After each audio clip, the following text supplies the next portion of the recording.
কল্পনা করুন সময়টা ১৭৭৪ সাল। তখন ছিল না কোনো মোবাইল ফোন, ছিল না কম্পিউটার, না ছিল আধুনিক কোনো রোবট। কিন্তু সেই সময়েই একটা ছোট্ট ছেলে বসে কাগজ কলম দিয়ে লিখছে, আর আশেপাশে সবাই অবাক হয়ে দেখছে। এই ছেলে তো মানুষ নয়, এটা একটা যন্ত্র। আজকে আমরা জানবো এক অবিশ্বাস্য সত্য, ইতিহাসের সবচেয়ে পুরনো অ্যান্ড্রয়েড বালক, যার নাম the writing boy. The writing boy ছিল একটি যন্ত্র, দেখতে একেবারে ছোট্ট ছেলের মতো। সে সত্যিকারের কলম হাতে নিয়ে কাগজে সুন্দর করে লিখতে পারত। তুমি ভাবতে পারো এইটার এমন কি বিষয়, কিন্তু একবার ভাবো ১৭৭৪ সাল, যখন কিনা বিদ্যুতের আবিষ্কার হয়নি।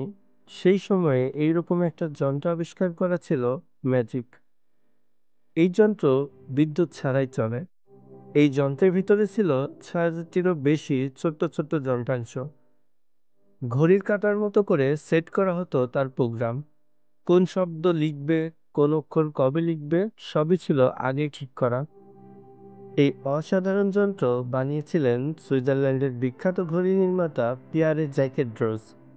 তিনি, তার ছেলে আর একজন সহকারী মিলে বানিয়েছিলেন এই যান্ত্রিক শিশু। এটা শুধু লিখতেই পারতো না, বরং চোখ ঘোরাতো, কালি ডুবিয়ে আবার লিখতেও পারত। এমনকি হাত থেকে কলম ফেলে দিলেও নিজে সেটা ঠিক করে নিতে পারত। বর্তমান সময়ে আমরা সবাই রোবট, এআই, অ্যান্ড্রয়েড এসবের সাথে পরিচিত। কিন্তু দ্য রাইটিং বই ছিল সেই সময়কার এক অলৌকিক উদ্ভাবন। আমরা যেমন সফটওয়্যারে কোড লিখে কম্পিউটার চালাই, তেমনি ওর ভিতরে ছিল যান্ত্রিক কোডিং। ঘুরন্ত চাকায় লেখা হতো কোন অক্ষর লিখবে। এখন প্রশ্ন হলো, এই রাইটিং বই কি আজও বেঁচে আছে?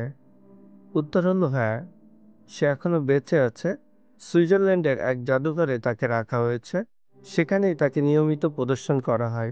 এখনো সে নিজ হাতে লিখে, দর্শকরা মুগ্ধ হয়ে তার লেখা দেখে। কেমন লাগলো তোমার ২৫০ বছর আগের এই রোবটের গল্প? এটা কি এক ধরনের প্রাচীনকালীন আর্টিফিশিয়াল ইন্টেলিজেন্স ছিল, নাকি এটা ছিল এক শিল্পীর বিস্ময়কর কল্পনা? নিচে কমেন্টে জানাও তোমার মতামত। ভিডিও ভালো লাগলে লাইক দিও, শেয়ার করো আর সাবস্ক্রাইব করতে ভুলবে না।